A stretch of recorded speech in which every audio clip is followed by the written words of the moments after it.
Hey there, Steve from Advanced Global MSP Coaching here. Um, the question on the table today is how to set up exclusion contracts so that types flow through to the right contract. And happy to do that, happy to walk you through it. I'm in our demonstration database. This is our technician dashboard where we provide three widgets across the top to organize the text day. The first one is titled Ready to Engage, and the text can engage on it at will, and it's organized by next SLA event due date. So they just start at the top and work down. The second widget over is the service calls, which tells them the next time that they are scheduled to work with a customer, either remotely or on site. And then the third widget that we feel they need is all of those waiting and on hold tickets, and we move them over into a waiting status ticket so that they're within sight, but they're not in their way of their at will list of tickets to work. So with that, we will surf to where the contracts are. So I will just go to contracts and put in our company because this is where our templates are. And then hit search. And you can see that these are where our templates are. So here's an SMA cascading agreement template. That's usually our base or primary as we start with the recurring. We don't need to. You can start with any contract as your primary contract. Typically, we set up the primary contract as the one that is going to see the most labor. The services all get attached to the MSA. So let's see what's in this cascade real quick. Hello. It says MSA cascading contract template, but there's no cascade in here that I'm seeing, so I'm missing something. So let me back out of this one and cascade onboarding, cascade T&M, cascade for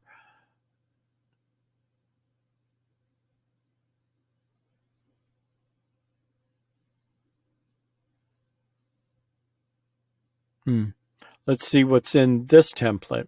I thought that template had all of them, but this is the one I was looking for. Sorry for the diversion. So here is the exclusion pass. This is the primary contract. And then underneath it is a 4-hour remote support block hour contract. And then we kick out to an 80% discounted T&M contract. And then finally our fixed price project template. So we'll start with this one, but I'll walk you through all of these contracts. So looking at exclusions, we've excluded all work types. So every work type, you can see there's no work type here. We've excluded all labor. So the services are going to bill at underneath this MSA agreement. The services are going to bill, but zero of the labor. None of the labor is going to bill. And so the next contract is the Cascade 4-hour remote support contract. So I'll go back to summary. We'll click on the next contract in the Cascade.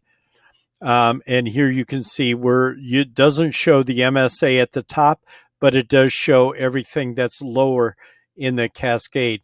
Now, if we go to the exclusions, we can see that these three work types are what's excluded to go further down the road. Administration is usually a zero roll. Travel must be what we're selling at an 80% discount. We also have these non-billable rates, but this is going to cover every other rate in here. And I'm surprised to see project in here because in my mind, project should be kicked out of this down to that fixed price project. So when somebody added the fixed price project contract, they overlooked excluding project work out of this this billable. This is the block hour, 4 hours of block hour every month, covers on-site and remote. Travel must be at the 80% discounted rate, and then project work is excluded to that fixed price contract. So the next we'll look at this 80% discount. We'll go back up to the summary. Oh, you know what? I didn't save that. I do that all the time. As you can, and I probably was the one that added the fixed price project to the template family, and then I didn't click save, and it wasn't there when we just arrived now. So I've saved it, I think. So now we're going to look at what is the T&M 80%. As near as I can tell, the only thing that's going to float through here is project work and travel work. So let's look at exclusions. You can see that it excludes remote support and project support.